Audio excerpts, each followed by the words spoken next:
அனைவருக்கும் வணக்கம். Welcome to free ICT tutorials Tamil. இந்த வீடியோவில் நாங்கள் படிக்க போகின்ற விடயம் மைக்ரோசாஃப்ட் எக்ஸல் ஃபங்க்ஷன்ஸ் சேர்ப்புகள்.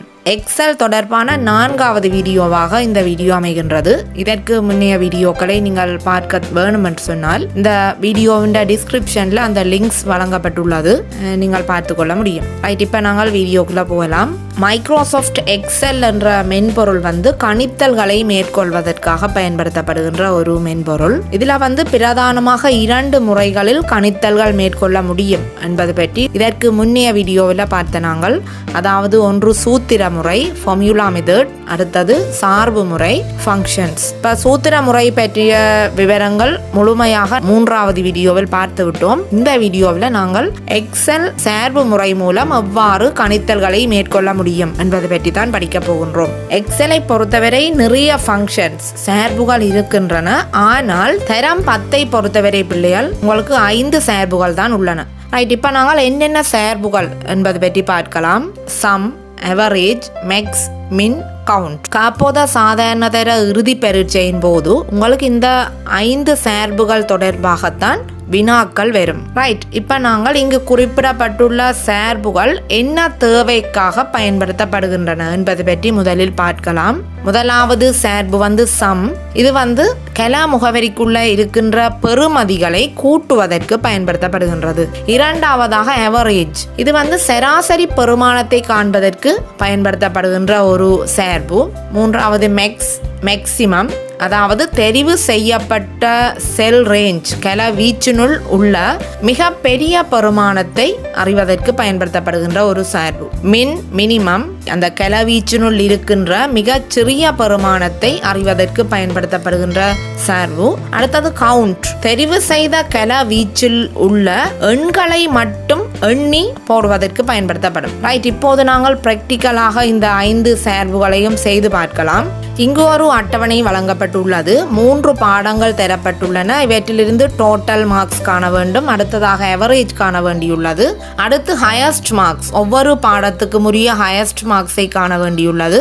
அடுத்ததாக லோவஸ்ட் மார்க்ஸ், அதாவது குறைந்த புள்ளிகள் ஒவ்வொரு பாட ரீதியாக கணிக்க வேண்டியுள்ளது.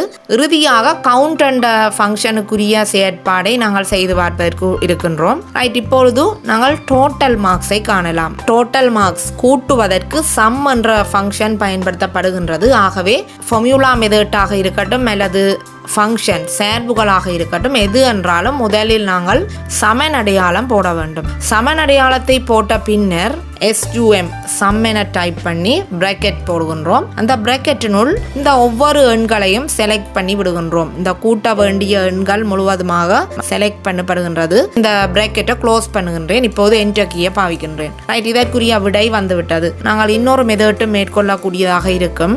கமா போட்டு நாங்கள் எழுதலாம். இந்த கல முகவரியால் பிள்ளைகள் தொடர்ச்சியாக செலக்ட் பண்ணும் போது ஆரம்ப கல முகவரிக்கும் இறுதி கல முகவரிக்கும் இடையில் ஒரு கோலோன் ஒன்று காணப்படுகின்றது. ஆனால் நாங்கள் இவ்வாறும் போடலாம். முதலாவது கல முகவரியை போட்டு கமா போட்டு அடுத்த கல முகவரிகளை கமா மூலம் பிரித்து கொள்ள முடியும். அவ்வாறு போட்டாலும் எங்களுக்கு அதே ஆன்சர் தான் வரப்போகின்றது. இப்பொழுது நான் வழமையான முறையில் ஒரு மாணவருடைய டோட்டல் மார்க்ஸ் காணப்பட்டு உள்ளது. இப்ப அடுத்த டோட்டல் மார்க்ஸை காணுவதற்காக நான் நிரப்பு பிடியை பிடித்தபடி கிளிக் அண்ட் ட்ராக் பண்ணுகின்றேன். ஆகவே ஏனைய மாணவர்களுக்கும் இந்த டோட்டல் மார்க்ஸ் இலகுவாக கணித்துக் கொள்ளக்கூடிய மாதிரி உள்ளது. இப்ப உதாரணத்துக்கு சுரேஷ் என்ற மாணவனுடைய டோட்டல் மார்க்ஸை நான் டபுள் கிளிக் பண்ணும்போது இவ்வாறு அமைகின்றது. அவருடைய 3 புள்ளிகளும் இங்கு கூட்டப்பட்டுள்ளது. ரைட், இப்போது அடுத்ததாக 2வது ஃபங்க்ஷன் அவரேஜ் என்றதை பற்றி பார்க்கலாம். எந்த கலத்திற்கு நான் விடையை காண வேண்டுமோ அந்த கலத்தை செலக்ட் பண்ணிவிட்டு அதனுள் சமனடையாளம் போடுகின்றேன். இப்போது இந்த 3 புள்ளிகளையும் செலக்ட் பண்ணுதல் வேண்டும். இதற்குரிய விடை எங்களுக்கு கிடைத்து விட்டது. இப்போது நான் வழமையான மெத்தடில் இந்த நிரப்பு பிடியை பிடித்தபடி கிளிக் அண்ட் ட்ராக் பண்ணுகின்றேன். ஆகவே அடுத்தடுத்த மாணவர்களுக்கும் அவர்களுடைய சராசரி புள்ளியை காணக்கூடியதாக உள்ளது.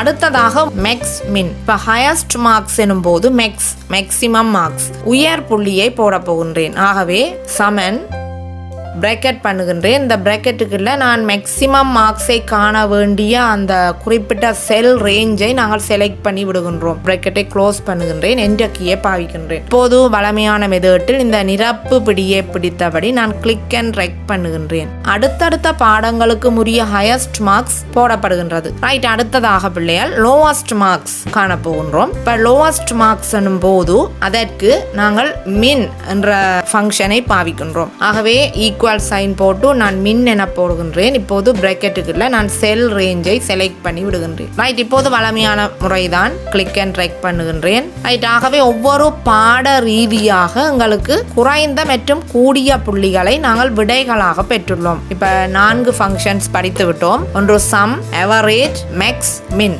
இறுதியாக கவுண்ட் என்ற ஃபங்க்ஷனை பார்த்தோமானால் இங்கு இலக்கங்கள் மாத்திரம், அதாவது இலக்கங்கள் உள்ள கலமுகவரிகள் எந்தெந்த செல்லுக்குள்ள இலக்கங்கள் உள்ளதோ அதனை மட்டும் எண்ணி எங்களுக்கு விடையாக தரப்போகின்றது. ஈக்குவல் போட்டு கவுண்ட் பிரேக்கெட்டுக்குள்ள பல விடயங்களையும் நான் செலக்ட் பண்ணுகின்றேன். விடை 21 என்பது கிடைக்கின்றது. ஆகவே இதில் 21 இலக்கங்கள் போடப்பட்டுள்ளன. ஆகவே எண்ணி அதனை தருகின்றது.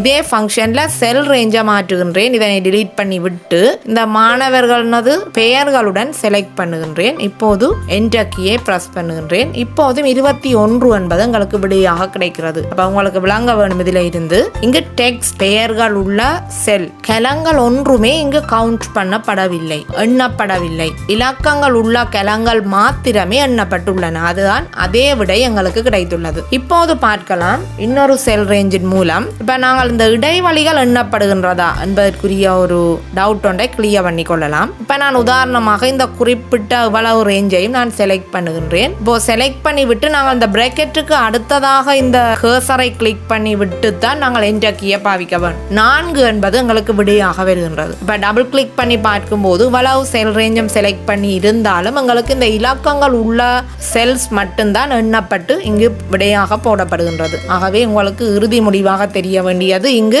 இடைவெளியோ அல்லது டெக்ஸ்டோ எண்ணப்பட மாட்டாது, இலக்கங்கள் மாத்திரமே எண்ணப்படுகின்றது இந்த கவுண்ட் என்ற ஃபங்க்ஷனில். ரைட், உங்களுக்கு காப்போத சாதாரண தர பரீட்சையை பொறுத்தவரையில் இப்ப சார்புகள் ரீதியாக இந்த 5 சார்புகளில் இருந்து தான் உங்களுக்கு கொஸ்டின்ஸ் வரும். ஒவ்வொரு தடவையும் கட்டாயமாக ஒரு செகண்ட் பார்ட் கேள்வியாக இந்த அலகு வருவது வழமை. இது போன்ற பயனுள்ள ICT வீடியோக்கள் உங்களுக்கு தொடர்ச்சியாக தேவை என்று சொன்னால் இந்த சேனலை சப்ஸ்கிரைப் பண்ணி பக்கத்தில் உள்ள பெல் ஐக்கனை கிளிக் பண்ணி வச்சால் நான் வீடியோ அப்லோட் பண்ணிய உடன் உங்களுக்கு நோட்டிபிகேஷன்ஸ் தொடர்ச்சியாக கிடைக்கும். ரைட், இன்னொரு பயனுள்ள வீடியோவில் மீண்டும் உங்களை சந்திக்கின்றேன். நன்றி.